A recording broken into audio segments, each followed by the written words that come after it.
നല്ല അടിപൊളി ലൊക്കേഷൻ. അതിന് പുറമെ അവിടെ കാറ്റാടിയ മെഷീനുകൾ ഫാനിന്ന് ഫാൻസാരാ അവിടുന്ന് മറ്റേ കറണ്ടുണ്ടാക്കണ ഫാനില്ലേ അതിൻ്റെ കിടന്ന് കറങ്ങണ്ടാ. കാറ്റാടി മെഷീൻ കണ്ട. ലോറിയിലേക്ക് പതുക്കെ കയറി വരണേ. വലിയ കാറ്റാ. ഒരു അഡ്ജസ്റ്റ് ചെയ്ത് തള്ളിക്കെട്ടി ഞാൻ ടോപ്പിലെത്തി. പിന്നെ എന്താണെന്നറിയില്ല, പോയി നോക്കാം. 3-4 കിലോമീറ്റർ നടന്ന് മല കയറിയെങ്കിലും വലിയൊരു ചോര ഇറങ്ങിയോണ്ട് കേട്ടോ. 10-15 കിലോമീറ്ററോളം ഇറക്കണം വന്നോണ്ടിരിക്കണേ. ഗംഭീരമായി ചോരാണ്. താഴെ ഉണ്ടോ വലിയ കൊക്ക പോലെ സെറ്റപ്പാണ്. ഇവിടെ ഈ ബാക്ക് സൈഡിൽ ഞാൻ കാണിച്ചിട്ടാ. ഇങ്ങനെയൊക്കെ ഹൈവേടെ പണിയാണെന്നുണ്ടാക്കണം. അവിടെ കാണിച്ചു തരാം. കണ്ടോ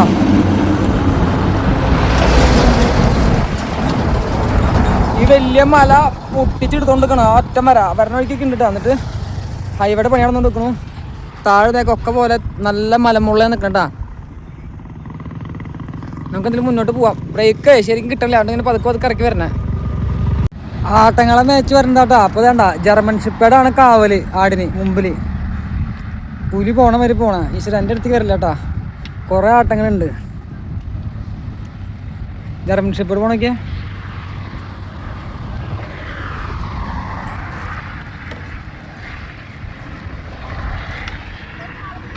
അങ്ങനെ നമ്മൾ കർണാടകത്തോട് വിട പറഞ്ഞു. മഹാരാഷ്ട്രയിലേക്ക് കിടക്കാട്ടാ. ഓക്കെ, ഈ വിശേഷങ്ങളൊക്കെ ബോംബെ മഹാരാഷ്ട്ര അതോലാകെ കളികളാണ്. ചെക്ക് പോസ്റ്റ് വരുന്നുണ്ട്. New R T O check post Maharashtra. ഇതാണ് മഹാരാഷ്ട്ര കർണാടക ചെക്ക് പോസ്റ്റ് കേട്ടാ. ലോറികളെല്ലാം ഇവിടെ ചെക്ക് ചെയ്തിട്ട് അങ്ങോട്ട് വിടുള്ളൂ. തൂക്കം നോക്കി കാര്യങ്ങളും ചെയ്തിട്ട് നമ്മൾ ഉച്ചയ്ക്ക് വന്ന് അവിടെ റെസ്റ്റ് എടുത്താണ്. നല്ല കാറ്റും നല്ല തണലായിരുന്നു. അപ്പോൾ ഒന്ന് റെസ്റ്റ് എടുത്തു. ടൈം ആകെ ഒന്ന് മൂഡ് ഓഫ് ആയിരുന്നു. അപ്പോൾ നമ്മൾ ഏപ്രിൽ 13-ാം തീയതി യാത്ര തുടങ്ങിയിട്ട് ഇന്നേക്ക് എത്ര ദിവസമായെന്ന് അറിയോ? 30 ദിവസം കഴിഞ്ഞു.